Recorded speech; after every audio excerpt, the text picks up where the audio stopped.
Sidekick. I don't know. Sorry.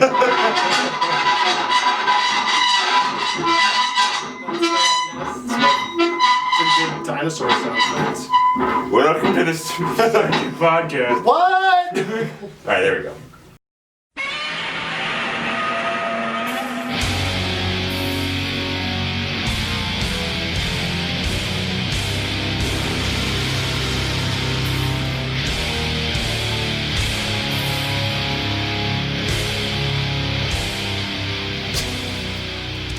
Bye. It's the Sidekick podcast. It is the Sidekick podcast. With comics this time. With new comics. Weekly With video. In a room. Mm-hmm. Actually, weekly poll this time.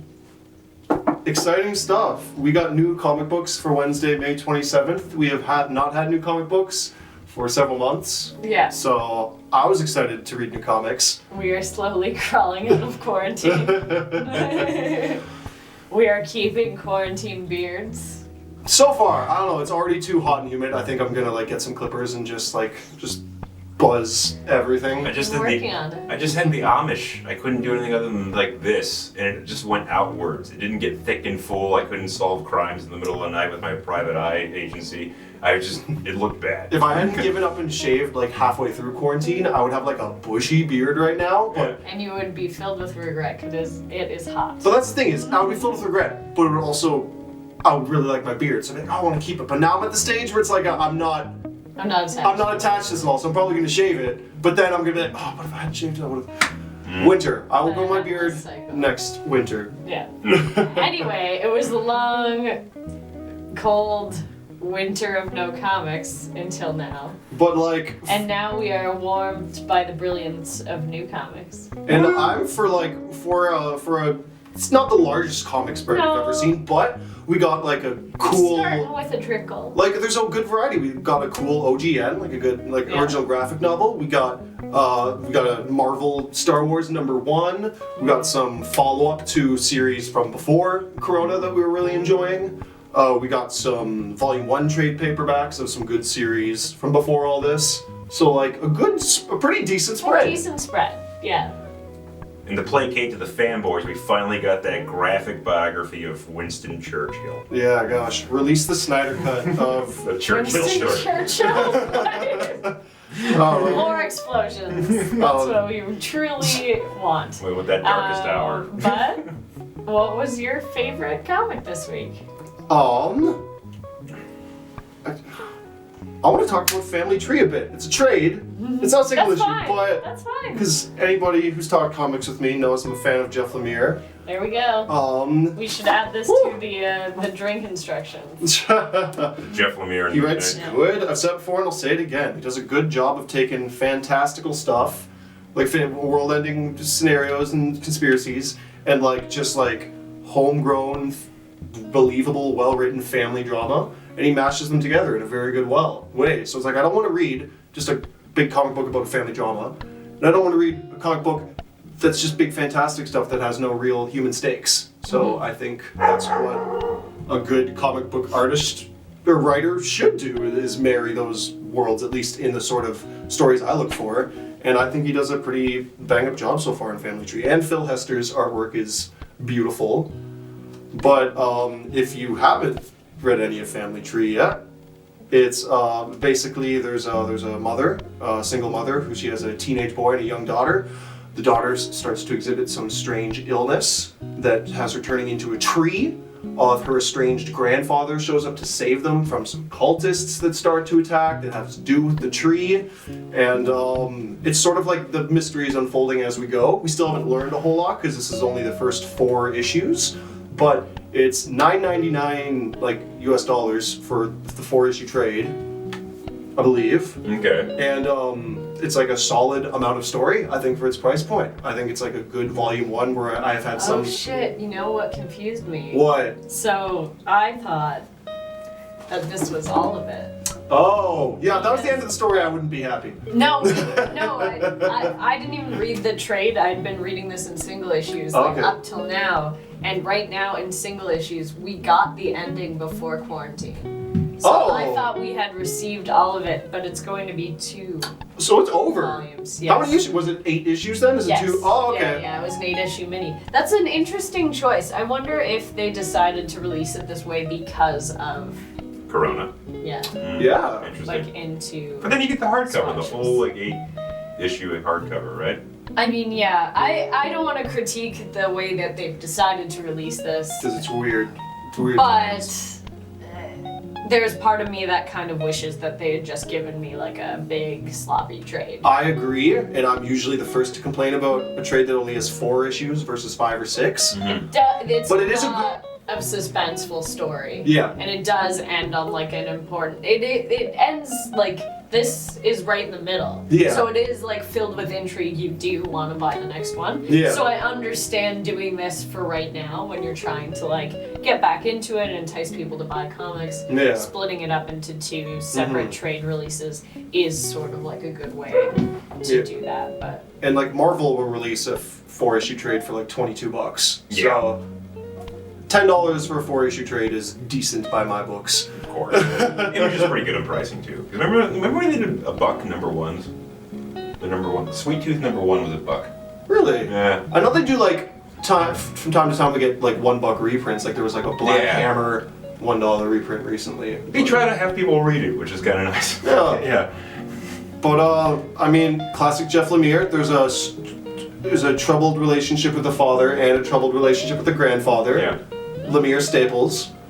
But yeah, I like Family Tree by Jeff Lemire and Phil Hester. Woo! nice. Glad you got to read the trade this week. Chris, what'd you get this week? So for me, personally, I had been reading Alienated, and this is a new Boom comic series. I was really, really enjoying it. I was really, really bummed that we only got 2 issues before shipment started being canceled. So this book follows 3 kids who find kind of this like weird alien in the woods. They're not quite sure how to communicate with it or what its motivations are, but it can see and feel their thoughts, and because they've all sort of touched it at the same time, they are like telepathically linked with one another for good or for ill. Because they are like convincingly teenagers who don't want other kids in their heads all the time. Yeah. And it is on occasion uncomfortable in that way. So each issue thus far had followed one of the kids whose turn it was to try and hide the alien at their house. So there's 2 boys and 1 girl main character, and we had seen sort of the perspective of both boys and like their fraught relationships with their families and sort of like what it means to them to sort of have this telekinetic bond with other people, what thoughts they're trying to hide from the other kids that they're bonded with. This one in particular, issue 3, I feel you could jump into.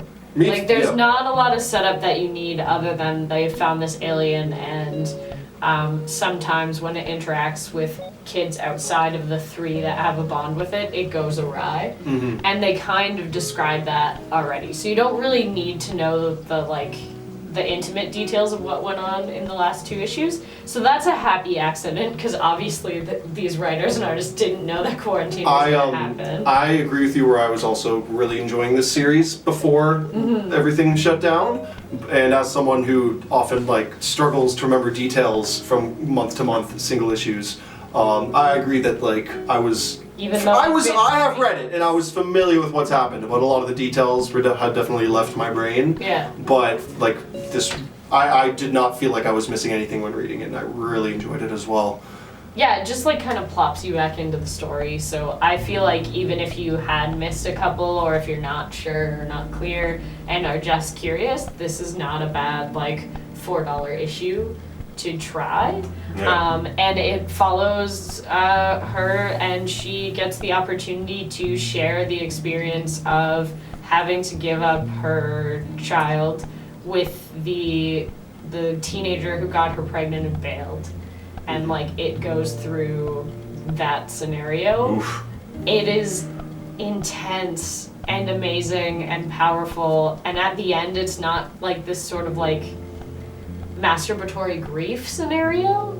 She like is better for having it and like puts everything back the way it was and decides that she doesn't want to put that on someone else, but she doesn't want to forget it either. Yeah. It's really powerful, and I really, really liked it. And the art is just amazing. The color palettes are really good. The caricatures, like, and facial expressions of all the characters are nice. And the sort of otherworldliness of the alien creature is dealt with really subtly. It just kind of is integrated into the background. And it's so cute. And he's cute. Good on Boom for the Spielbergian fantastical lo-fi adventures right now, because they have this, they have Once and Future, they have folklore, like they have like this grounded in suburbia, something fantastical happens, and it's not DC or Marvel. Yeah, it has, their titles have their own like look and feel, and like I really appreciate that about it, because previously it had been that Boom titles were for kids and kind of like, you know, I don't want to say they were juvenile, but they were definitely watery. Yeah. And that's hasn't been the case with their most recent offerings. So I hope that continues. I'm really, really liking their lineup. So. As for me, I'm gonna have to jump train to trades again because we have a weird grab bag. I'm gonna go with Bog Bodies. I'm really excited for the Butcher of Paris, but that's issue 5, and I missed the other 2, and COVID happened and all that jazz. I'll have to get back to that later. But let's go with Bog Bodies. Image Publishing. How do you say his name? Declan Shelby. Declan Shelby. Don't quote me on that, but Yeah. It's a cool name. It sounds very Irish. Probably because it is very Irish, because this is a very Irish book. yes, It's accurate. It's just a little sliver of a bad night of Irish gangsters. That's really what it is. The dialogue is really crackly and quick. Everything that happens kind of happens in real time, which you don't see much in comics, let alone literature. And it takes place like maybe in 45 minutes, I'm assuming. Like it's 45 minutes of a story. Yeah. A couple hours at most. Yeah. And I agree with you. I gotta say, as someone who's a big fan of a lot of Declan Shelby's art, and who hasn't read any of his writing before, this might be his first writing, maybe not, but the man writes dialogue very well. Sharp and crackly, for sure, and it's back and forth, and it's and they're very distinct. Authentic for sure. Yeah. My only concern with it's a little too light. Like I'm like, there's a little bit with me where I'm like, I'm not sure why I read that, but yeah, I was entertained throughout. Which, when it's all said and done, It feels like a short film. Yeah, which it is is. not bad for a small trade like this. Yeah, That's the price point there. $12.99 US. that's not bad. It's not bad at all. And plus, like, if you're in that realm of like reality grounded comics when we were talking about murder ballads and all that jazz. Well, and, and just Dead like Inside. crime. Yeah. Yeah, straight. Yeah. Crime families trying to kill each other, but also being friends with each other, maybe not wanting to kill each other. And it's soberingly realistic. It's just, it's kind of like that episode of Sopranos when that Russian gangster ran into the woods during a snowy day, and Paulie and what's his face have to go chase him, and they just have a really hard time. That's kind of what it's like. So if you like that episode of Sopranos, I highly suggest Bog Bodies. It's illustrated wonderfully. You won't be bored. It's an easy one-sit read also. So I also suggest reading it alongside the. It's a soundtrack. The soundtrack that's available for free on YouTube. Yep. So you could throw that on. It'll set some atmosphere for you, and you'll feel like maybe you're lost in the woods being chased by some gangsters. I wonder if it's like swampy, like ambient bog music, or if it's like not. It's like You should listen to it. Have you listened to it? Yeah. Okay. That's what I was dicking around with. And it looked like I wasn't doing anything.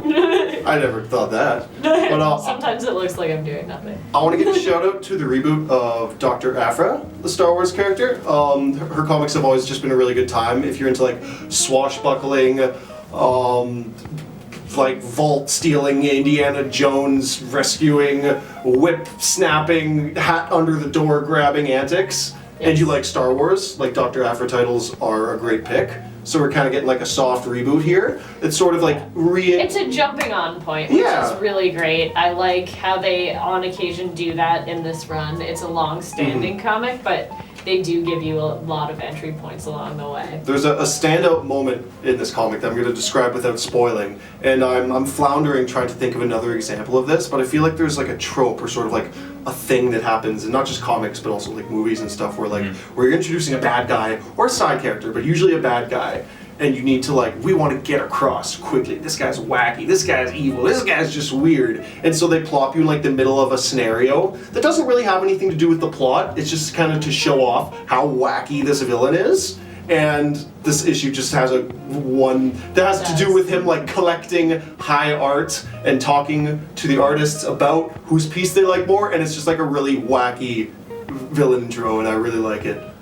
Yeah, there's gotta be like a short phrase for that because I'll coin it. Get back to me. I'm gonna have a bunch of like ridiculous villain intros. There are a lot. What's the one from Fifth Element?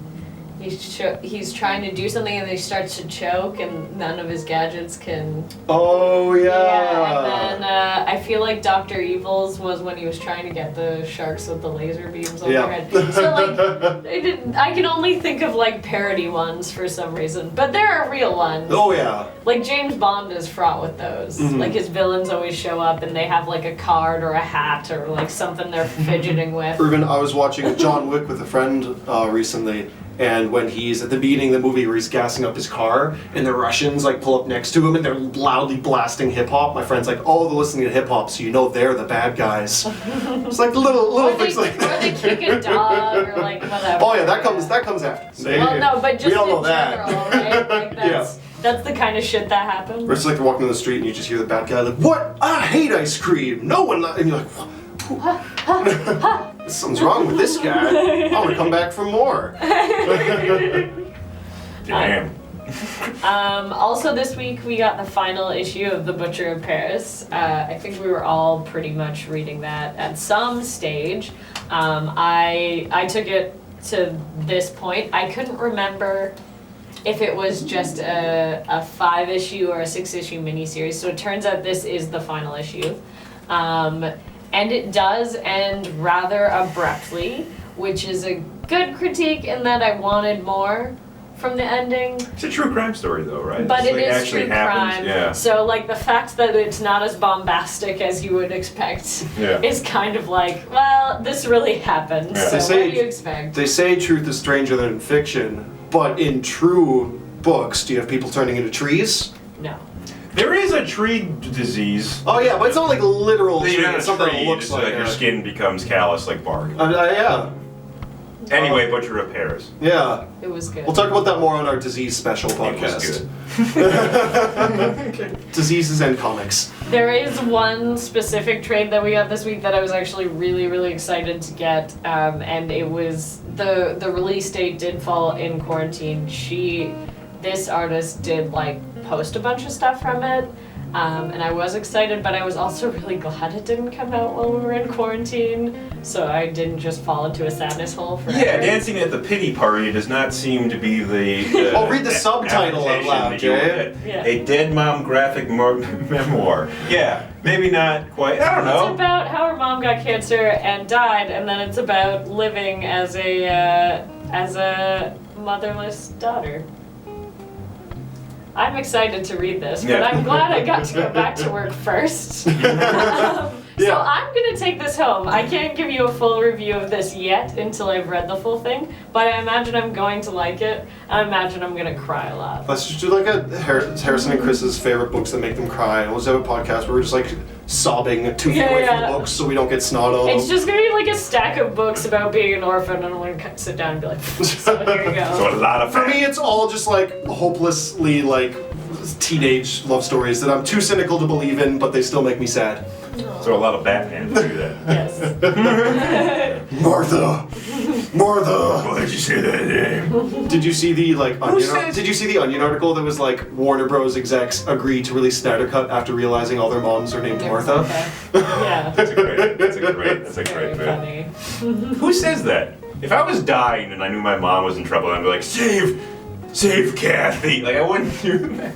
I don't know. I think I feel like my mom. I feel like Mr. Sunday Movies has a good breakdown on like the original script that Zack Snyder pitched versus the movie he had to film versus the movie they cut from that. And it's like, well, when you look at, he says he wanted to do this, and you can see, yeah, the Martha thing's bullshit now, but you can see where it would have played into his original script. I can see how that would potentially work, but I mean, we're getting the Justice League Snyder cut. We're not getting the BVS Snyder cut. So Martha will remain a mystery as to how that came out, I guess. Stay tuned for continual conversations about the Snyder cut every episode for the next year and a half. Oh, we're doing a review of it. We should do a live watch, but I'm going to be very drunk. So we'll all be under various influences. Stay tuned. We can roll a d20 to see what we take before we watch the Justice League Snyder cut.